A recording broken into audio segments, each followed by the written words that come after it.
భార్య ముందే భర్తను పెట్రోల్ పోసి తగలబెట్టిన అత్తామామ, చూస్తూ ఉండిపోయిన కూతురు. భర్తపై అలిగి పుట్టింటికి వచ్చిన కూతురికి సర్ది చెప్పి కాపురానికి పంపించాల్సింది పోయి ఆ తల్లిదండ్రులు దారుణానికి పాల్పడ్డారు. ఏకంగా ఇంటికొచ్చిన అల్లుడిపై పెట్రోల్ పోసి నిప్పు పెట్టారు. దీంతో ఒళ్లంతా మంటలు రేగడంతో అల్లుడు సమీపంలోని నీటి తొట్టిలో పడిపోయాడు. ఇరుగు పొరుగు గమనించి ఆసుపత్రికి తరలించిన ఫలితం లేకపోయింది. ఈ దారుణ ఘటన కుటుంబ కలహాలు నిండు ప్రాణాన్ని బలి తీసుకున్నాయి. దంపతుల మధ్య కలహాలు రావడంతో భార్య అలిగి పుట్టింటికి వెళ్ళింది. తర్వాత భర్త అత్తారింటికి వెళ్లి భార్య ఆ పిల్లలను చూద్దామనుకుంటుంటే అత్తింటి వారు అతన్ని అడ్డుకున్నారు. అంతేనా, ఇంటి అల్లుడన్న విషయం మర్చి అతడిపై అత్తమామ బామ్మర్దులు ఏకంగా పెట్రోల్ పోసి నిప్పంటించి ఇంట్లోకి వెళ్లి తలుపులు వేసేసుకున్నారు. ఒళ్లంతా మంటలు రేగడంతో అల్లుడు సమీపంలోని నీటి తొట్టిలో పడిపోయాడు. ఇరుగు పొరుగు గమనించి ఆసుపత్రికి తరలించిన ఫలితం లేకపోయింది. ఈ దారుణ ఘటన భద్రాద్రి కొత్తగూడెం జిల్లాలోని టేకులపల్లిలో చోటు చేసుకుంది.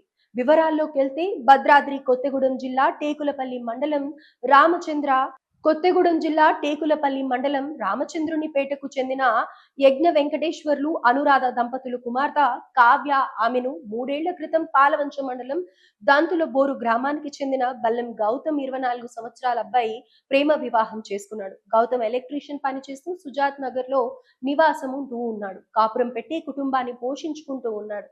వారికి 2 ఆడపిల్లలు. అయితే 5 నెలల క్రితం భార్యాభర్తల గొడవ పడటంతో కావ్య అలిగి పుట్టింటికి వెళ్ళింది. ఆ క్రమంలో ఫిబ్రవరి 2న రాత్రి భార్య పిల్లలను చూసేందుకు గౌతమ్ అత్తింటికి వెళ్ళాడు. అయితే అల్లుడు గౌతమ్ ను అత్తామామ బామ్మర్దులు ఇంట్లోనికి అనుమతించలేదు. దీంతో వారి మధ్య ఘర్షణ చోటు చేసుకుంది. ఈ క్రమంలో వారు గౌతమ్ పై పెట్రోల్ పోసి నిప్పంటించి ఇంటికెళ్లి తలుపులు వేసేసుకున్నారు. మంటలకు తాళలేక గౌతమ్ కేకలు వేస్తూ పక్కనే ఉన్న నీటి తొట్టిలో పడిపోయాడు.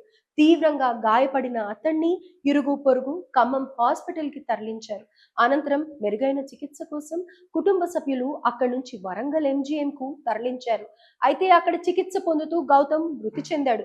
మృతుడి తండ్రి బల్లెం వెంకటేశ్వర్లు పోలీసులకు ఫిర్యాదు చేయడంతో కేసు నమోదు చేసుకొని దర్యాప్తు చేపట్టారు.